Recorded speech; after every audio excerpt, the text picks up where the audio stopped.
Get your free copy of the complete tutorial at www.teachucomp.com/free.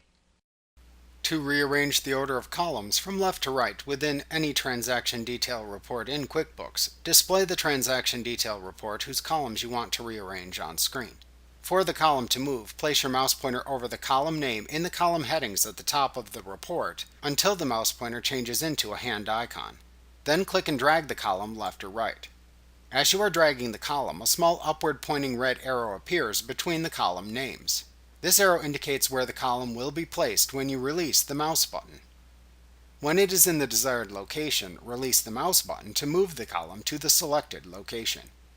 You can resize columns in any type of QuickBooks report by placing your mouse pointer to the right of the name of the column you want to resize until the mouse pointer changes into a thin vertical line intersected by a horizontal arrow.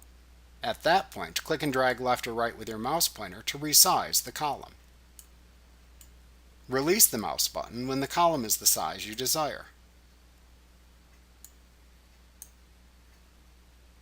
Like what you see? Pick up your free copy of the complete tutorial at www.teachucomp.com/free.